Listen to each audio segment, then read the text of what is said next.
Welcome. This is Panda Consulting's ArcGIS Parcel Fabric workshops. And this is part of a continuing series of sort of lessons, general lessons where we focus on one specific topic during each of it. And overall, the goal is to help you understand not just what you might hear in a 1-hour presentation at a conference or in a webinar or stuff, but help you understand better what the parcel fabric is and how it works and how you might use it as you move forward on here. I'm Frank Conkling, and I'm going to be the presenter on here. And so let's go and start a little bit. Before we start, for those of you that are here, as usual, we have Chris with Panda is moderating and watching the chat window. And if you go and have any questions, Chris will go and convey them to me and stop me from talking sometimes so that we can continue and make sure that your issues are addressed when we're going into this and as we're going through it. If you are not in attendance live right now and you want to understand how to go and do that, I'll actually show you. There's a link on our website as we go forward. So let's start with just who we are. Panda Consulting is a professional services firm focusing on GIS, specifically ESRIs, technologies, and land records. That's what we do. That's who we are. That's all we've been doing. By the way, the next time you see this, it won't be that we're celebrating our 24th anniversary. It will be our it won't be our 23rd. It will be our 24th anniversary. And so we're glad we started small and we're continuing to be small, but we're continuing to, I think, have a good impact on everybody. So if you're looking for workshops, if you go to our events page, it will show you a calendar view of our workshops, not just the workshops coming up, but where we're going to be. We're starting to get out to more conferences again, staying safe, but we're starting to do that.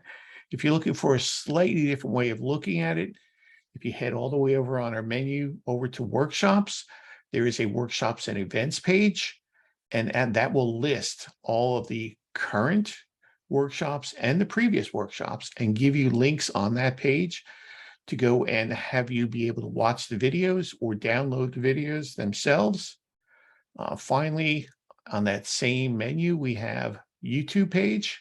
Panda Consulting has a YouTube page. Every video that we record here as part of these workshops, we put up on YouTube and make it freely available. Again, somewhere around 65 or 70 of them right now are up there. We've been doing these for a couple years now. And again, it's always about helping you understand the ESRI technology and getting it so that you can implement it at your site and again, have a general understanding of how to really use what you've already paid for. And it's not that tough. We can help you do it, or we can teach you how to do it on there. All right. So before we get to that point, let's go and let's open up our a Chrome or browser and go to Panda Consulting. Here we go, and just show you what I was talking about last time. And that if you wish to go and actually register and get on the list so that we send you the invites every month, if you go to the workshop page, all right, all the way at the bottom of the workshop page is a sign me up link. If you say sign me up, it will go and all we're asking for is your email address, first name, last name, organization. We don't use it for marketing. We only use it to ensure that we don't get Zoom bombed in here. So please feel free to go and do that. The advantage of being on that list is that it allows us to go and interact both before, during, and after the workshop so that you have an opportunity to go and ask us questions, have us focus on certain elements that you're concerned with at this time, or to go and stop afterwards, and we'll actually go one-on-one and talk to you and help you figure out what your issue is and how you might resolve that issue. So let's start. Okay, this is number 4. Again, last time we went through and we looked at record-driven workflows.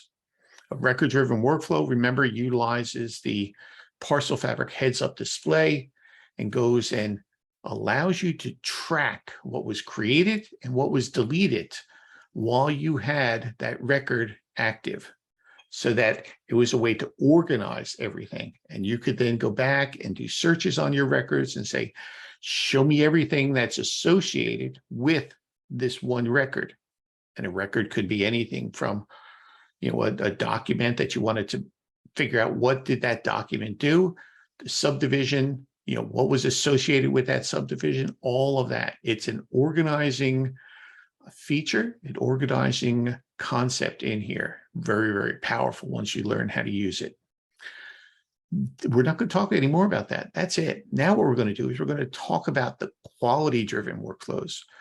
Quality-driven workflows are different from record-driven workflows in that we're not keeping track of what we do and how we change on them, because the reality is we're usually not creating and deleting things. We're usually modifying things. We're usually, these can be thought of as, how do I take my existing data and fix it to make it better on here? All right, I am editing and I've got my toolbar open, and let's go and look at our quality-driven tab. This is our sub-tab. By the way, I'm using ArcGIS Pro 3.0 here. And let's look at what our options are. To begin with, part of what we can do as far as a quality-driven workflow is to begin to identify where we might have problems. One of the things that you'll find is that within the Parcel Fabric, you don't necessarily use topology to go and check everything. Rather, what you'll do is you use some of these quality-driven tools that are available to us. The first one, let's look at, is this highlighting, in which it allows us to take an individual layer and then highlight it. I'm going to change this to red. I like red. And we can highlight it and say, if there's a gap or overlap of more than X amount, disregard it. That's probably intending to be. And you can set this so that maybe this goes and shows you, for example, the alleys or any sort of naturally occurring or things that you want it to be able to occur, gaps or overlaps in there. So this way you can prevent from marking things that aren't really errors, aren't really issues with it. So this is, set this setting before you go and do anything else. And then you can get off of there. And once you go and hit highlight here, what it will do is it will go, and I'm going to zoom out just a little bit so that you can see it actually analyzes everything that's inside of your view extent. It looks at your current view extent and then goes and says, okay, I've analyzed that, and I will highlight in red where I have a gap, highlight in green where I have an overlap. The interesting thing about this is that it doesn't move anything. It doesn't change anything. It merely displays where you've got a gap or overlap between them. So let's look at, I've got a gap here. Let's go in here and zoom in a little bit and look and see. Sure enough, I've got a gap there. All right. And what the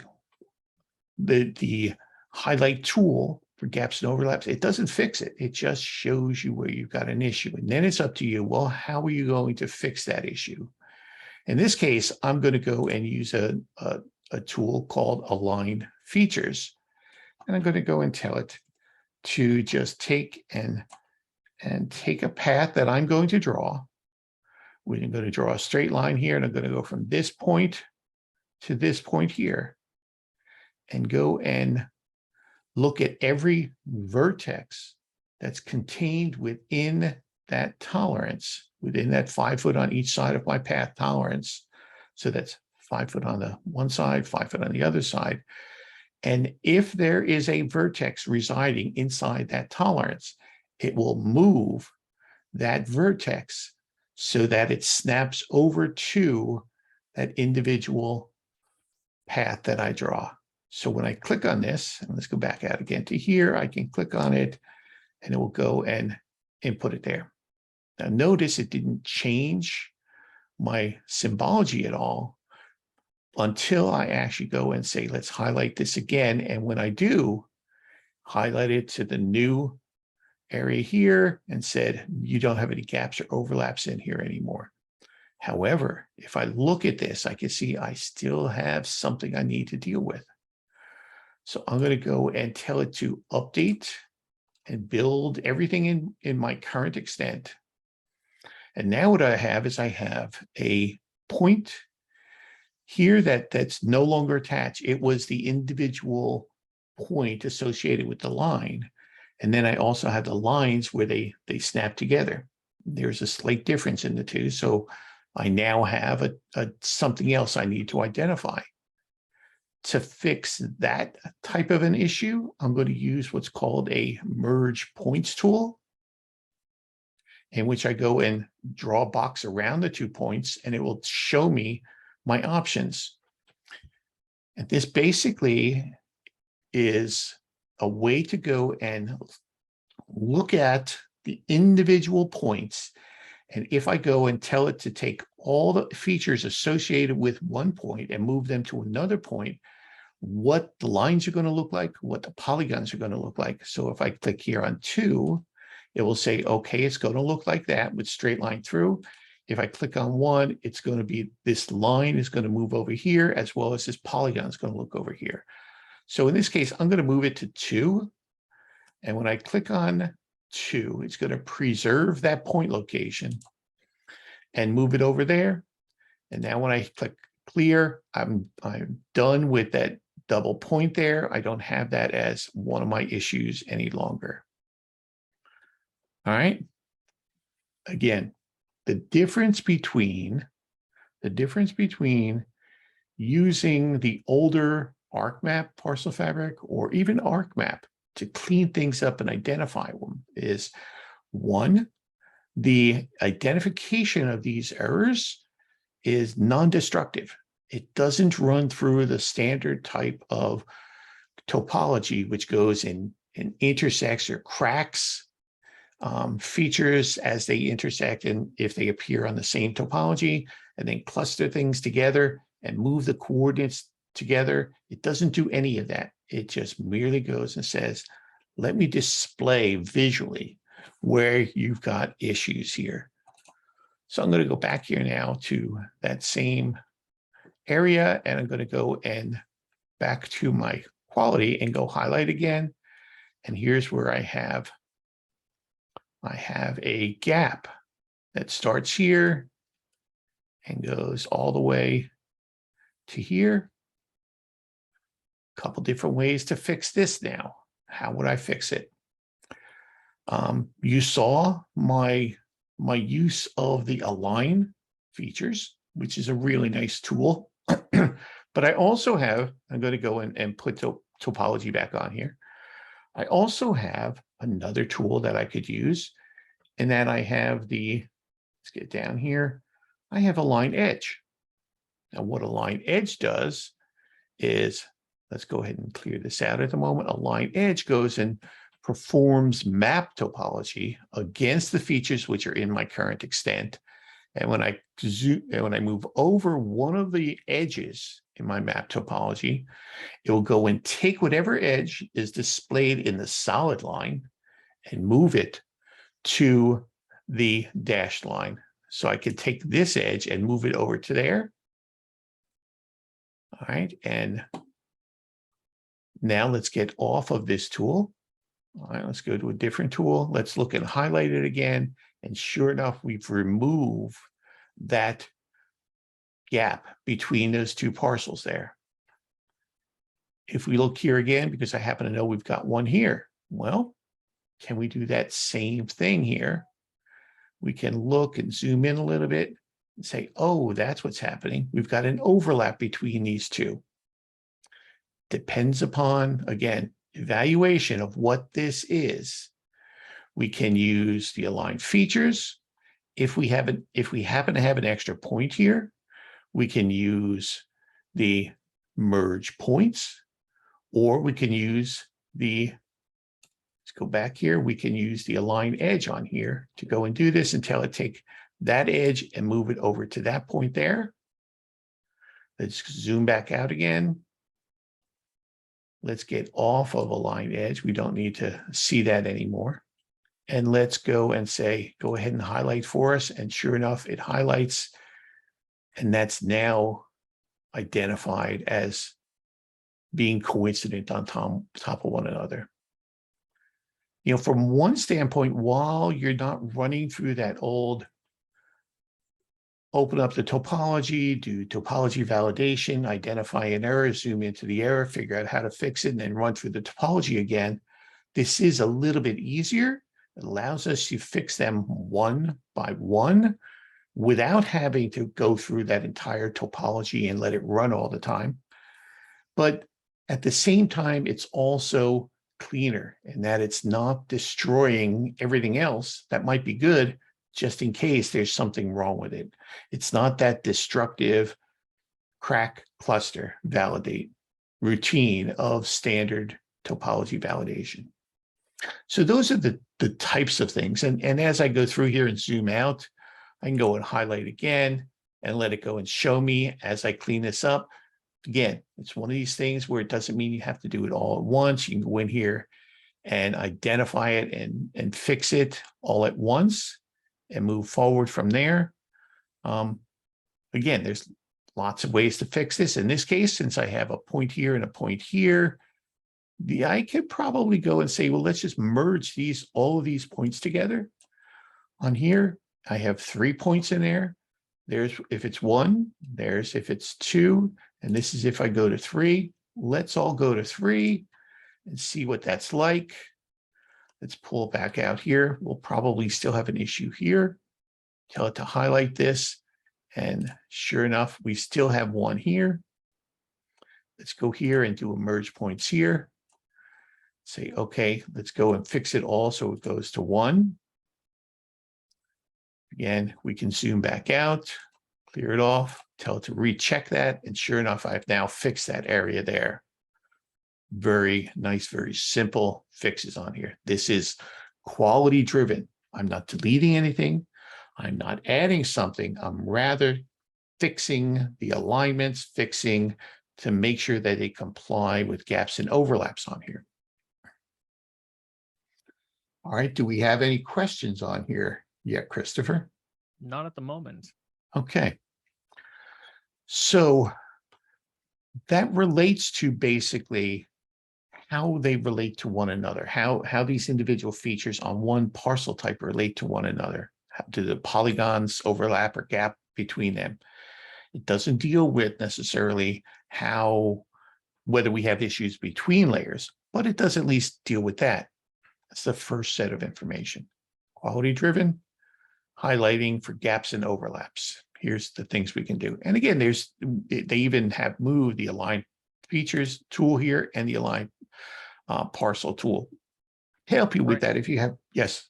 Frank, we do have a question in the chat. How well do these tools work with curves?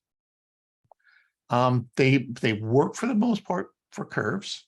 It depends on what version of the Parcel Fabric and what version of ArcGIS Pro you're using. The version right now 3.0 and version 5 of the Parcel Fabric, I think it works very, very well with it. But I want to make sure we understand when we're saying curves. Is it the fact that it gets these curves together, or is it that there might be densified curves on here? That might be the question that we're dealing with, and I'm not quite sure. So let me see if I can find a bookmark for densified curves. We have densified curves here, right here. All right. By the way, thank you for that question, Tracy. Good question. So we have a densified curve here, and there's a couple things we can do to fix this. I would not use. Let's see. Do we have gaps or overlaps here? Oh, sorry. Let me get back over to my quality. Gaps or overlaps here. I don't see any. So it just means that those are straight lines between there for that.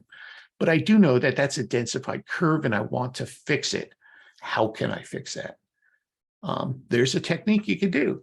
You can use what's called the simplify by straight lines. And Esri shows this a lot. It's sort of a batch processing component of it. I'd rather have a little bit more control over it. So I'm going to show you how we do it on here. Again, this is a parcel fabric. So what I'm going to do is I'm going to go and use, let's turn off topology here. I'm going to go and use the Align Features tool. Now, on the Align Features tool, I'm going to use a curve here. I'm going to use the center, the endpoint arc tool. And I'm basically going to go and take and resurrect what the curve should be. And when I click Align here, what it's actually going to do is it's going to take those straight lines and make it sure, it's going to ensure that they are curves. But the important thing is, if I look here, it's going to go and realign all the features that are being displayed right now, but it's going to realign them without me having to have a selection. So that reminds me there's something else I have to do here. I'm going to turn on my historic lines, my historic lots, historic blocks. I want to make sure I get everything turned on here. And historic subdivisions, because if I have a historic feature of some sort, and I try to fix it, and I don't fix it with this, those individual densified curves will come back. I want to fix everything here at one time. All right, I've got this all turned on. I don't care about section lines and the PLSS in this case, but I do have everything else here turned on. So what I'm going to do is I'm going to go and say align or realign these features so that they are replaced with individual curves as it relates to this area here. And I've replaced them, but I still see there's points and there are lines. It just took those lines, which were straight lines before, and made them curves, but it didn't eliminate them.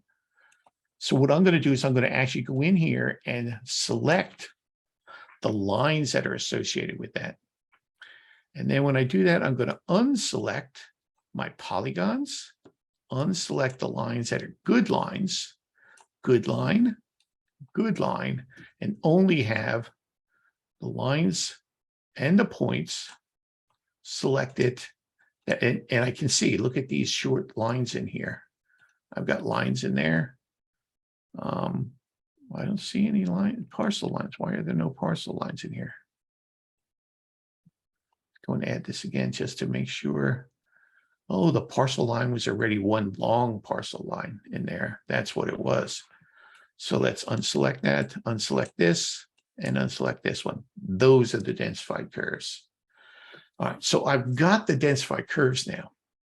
Those are the things that have to get replaced, and along with the 8 points that are on top of here.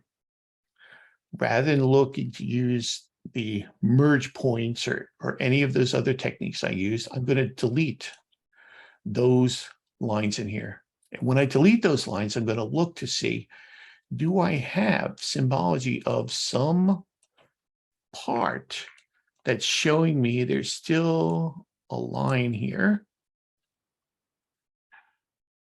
And there's a line that I want to get and make sure that it gets all the way across. All right, so again, I'm going to delete that one. I've got no of those sort of ghost points in here that I'm going to have to go and recreate. So I've corrected the geometry, but I haven't fixed it all the way. Now what I want to do is I want to go in here and I want to go and tell it to rebuild all of the records that exist inside of my display extent. And if you notice, I now have 1 point there and 1 point there. So it has rebuilt the lines, removing all the densified curves in there. Matter of fact, I'm going to go and select those lines, and I'm going to go and tell it, go ahead and calculate the COGO for these values. And I'm not going to tell it to go and update everything. I'm just going to say, hey, update it if it's more than a foot difference in value in the distances and then the directions. Update if it's more than a degree value. So if we've got more than a degree, a decimal degree, update it. If it's got more than a foot difference, update it. Let's go and see. It now will update all of these values on here. If I turn on my labels for this, and let's see what these labels actually are showing me. It will show me there's one long one there. Let's turn that off. Let's go to our lot lines because that's where there was the difference. And it will go and show them. Where is those? I might have some sort of setting on here. Anyway, it will go and calc those out for me and automatically show me. If I go and clicked on this, I can see that the lot lines actually has one here that might be being repeated, and the parcel lines has that value there. So the question was, how well does quality-driven tools work with curves? The answer, I think, pretty good. It may not be something that you can apply to your entire data set, but my point is maybe you don't want to. Maybe you want to be careful and judicious in what you're doing here and make sure that what you're correcting is going to be correct. Not just to get a value in there, but make sure it's correct when you're going and doing that. So Tracy, thank you for that question. That was very helpful on here. All right, let's go back here to quality driven. Let's clear out this little thing here. Let's go and look and see just again, make sure. And in fact, it's all good. There's our dashed line in here. Perfect. All right, so let's change the subject just a little bit and see how there's other tools that will help us identify issues with our data. And those tools are over here under the evaluations group. Again, still the quality-driven tab or the quality type tab. And if I go here, there is, what are you going to evaluate? Let's go down and not look at construction lines or connection lines. Let's look at our lines for associated parcels. Let's look at where there's a mismatch between what's shown on the COGO values and what's actually stored on the shape length on here. And we can look at it at the individual parcel type. So in this case, I'm going to do my tax parcels and tell it to go and do this. And what it does is it gives me a new display layer, right? And that display layer allows me to go and analyze where there might be a difference between what the COGO values say and what the actual length of that line is. So if I look in here, here's a straight line between these two. And if I go and choose this line in here, let's look at here, I can go and see that there's a mismatch here. And it's the distance says 103, but in fact, as I go down, where's my shape length in here? I may not have it turned on right now. I don't. Anyway, I can see that there's a difference between these two. Let's go to parcel lines. Let's make sure that we're displaying that.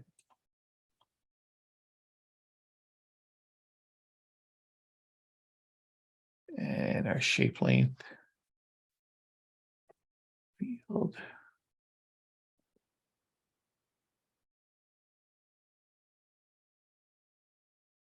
Oh, this is strange. I don't see it here. Oh, there it is here. Let's go and move that up just so we can see it better. And let's move it up here so that we're right here. Save our old changes. Let's go and save on the configuration. And now when I go and look at this, when I look at this line here, all right, I have there's my distance mismatch. Here's the line here. Here's the actual length that's in there for Kogo, and here's the actual length that's shown as far as the shape length. And I can see it actually is that 1.38 feet difference on here. Now, what this is doing is this is creating a layer that's displayed. The symbology is being displayed according to whether or not it matches certain definition queries. So in here, let's look at this. And if we go and right click on the properties and look at the definition query, what it's doing is it's saying, all right, if in fact the absolute value of the distance, the variance between the distance and the shape length is greater than 1/2 of a foot plus 0.001 times the distance field, and it's retired, it's not a current line, go ahead and display it and then figure out what it is. So this is an ingenious way to go and say, all right, show me the things that don't necessarily match the criteria that I've established. You can go in here and you can edit this and say, okay, maybe 1/2 a foot is too much. Maybe instead what I want to do is I want to go and make it or too little. Maybe I want to make it 3 feet, 5 feet, whatever it is. But this allows you to set that variable of what matches your criteria on here.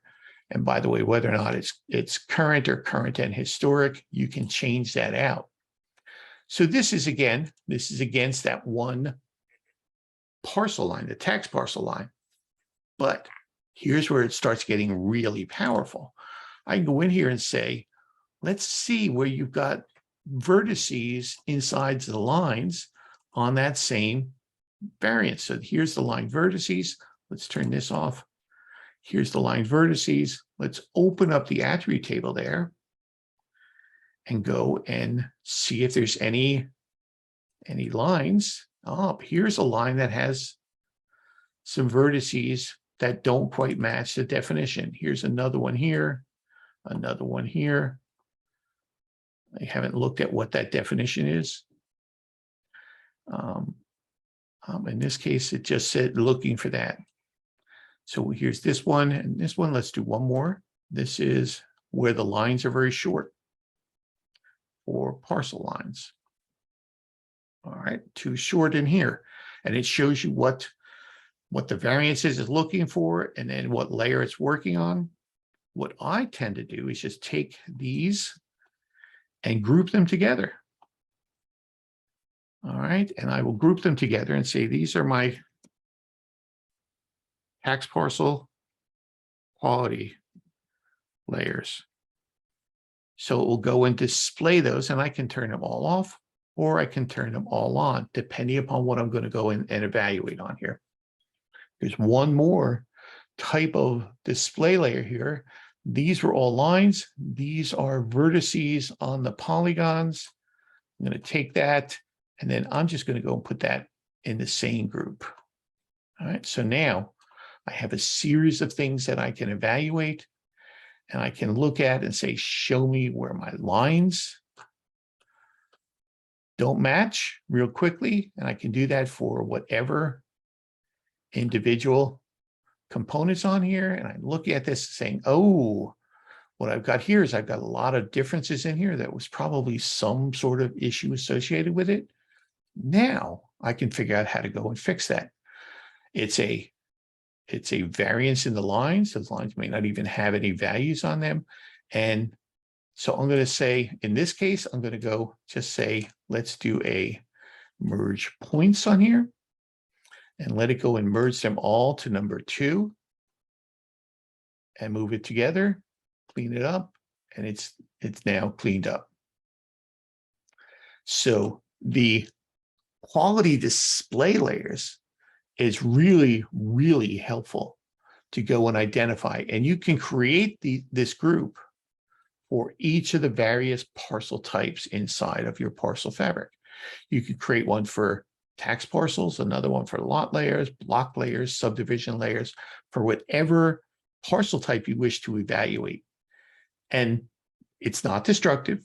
It's only when you really want to look at the quality of your data. It doesn't make any changes until you tell it you want to go and change this, but you determine, what do I do? How do I fix that? What am I going to use to fix that? Am I going to align features? Am I going to align parcels? Am I going to merge points? Am I going to use the align edges tools? You decide what tool you want to use, not whatever the topology said it should have been. Again, quality-driven workflows allows you to really have control over it and have flexibility when you fix it, how you fix it, but it just makes sure that from that point forward, it's fixed. It's complete now. All right. A couple other things in here I wanted to go and show you. One of the things we have here is we have a line.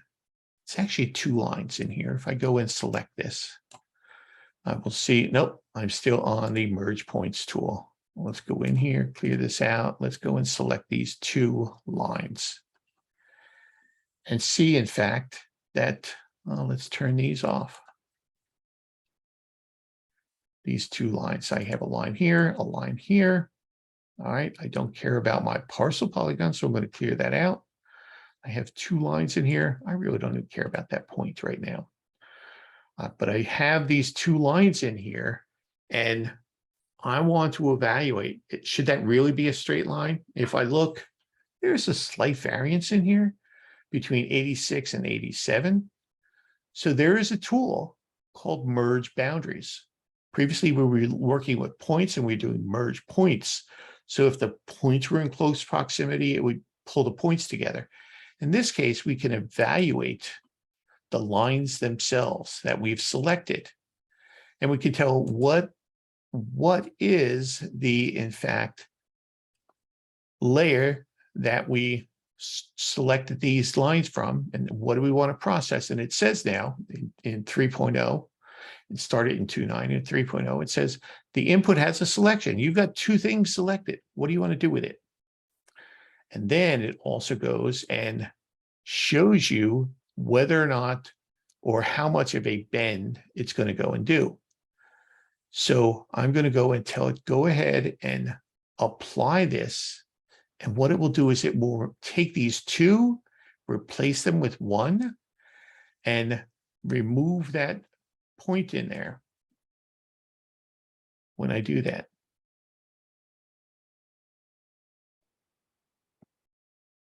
All right, I now have 1 point. But if I'll note, I no longer have COGO values on there because there were differences between the bearings. There are differences in the distance. So the software is not going to go and figure out, well, which do you want to do and how do you want to aggregate them together? Which bearing should you use? Are those distances valid enough or anything? But it just wipes them clean. It says, okay, what do you want to do with this? How do you want to handle it? But this one, it's merge boundaries is what it's called in the tools, but it's actually the merge collinear parcel boundaries tool, geoprocessing tool. And it can work against your entire data set or just your selected features inside of here. All right. So let's go and finish this. Now I can go in there and say, let's do update COGO on here and update the COGO and let it go and calculate the COGO. Also, I can tell it, let's go ahead and label these just so we can see them. All right. Let's look and talk about this parcel fabric line feature class a little bit more and recognize that within this, it has an attribute field called COGO type. And that COGO type allows it to go and identify where the information came from. All right, where the information came from. So I can tell it whether it's a calculated, needed, or inversed. In this case, it uses non-standard domains, but the values that are in here are entered from geometry or computed. So I can tell you whether or not it's a deeded value, whether or not it's an inverse value, or whether or not it is a calculated or computed value on here. I can go ahead and do this, and I can mark this and determine how I might begin to analyze the information that's stored on my parcel data, which is a very important component of this parcel fabric. It's not just that it allows you to make a really nice looking parcel map, because to be quite honest, it's not about the map. It's about the data that's being used to generate the map. I recall a couple of years ago, I was at a presentation and someone said, why would I move to a parcel fabric? I can create a map real quickly. I said, the problem is you don't know what the quality of your data is that was used to create it. If the data is right, the map will be right. But if the data is not right and you've fudged it, or what one of my favorite friends called cartographic license, if you use cartographic license to make it look good, that doesn't necessarily mean you're reflecting what really is of record out there. And you want to go and strive. And the reason why you're using the fabric is so that you're going to strive to get better and better and better data. Because once you've got it set up correctly, once you've got it inputting correct data, the more you work on it that way, the better your data becomes, the more long-term, efficient and accurate maps you'll produce, but more importantly, the less cleanup you'll be doing in the future. All right. So with that, unless there's any questions, I'm going to go and stop the workshop. And if you want to stick around and talk, stick around. Otherwise, we'll see you next month.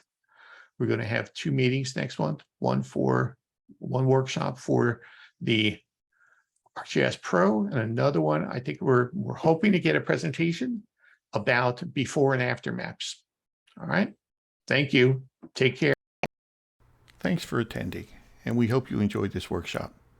If you have questions, would like some more details about anything we discussed during this workshop, or if you or anyone at your organization would like information about training, support, or ways in which we can help you with your GIS needs, please contact me at frank@pandaconsulting.com or call me at 561-691-3277, and we can discuss how we can help you with your needs.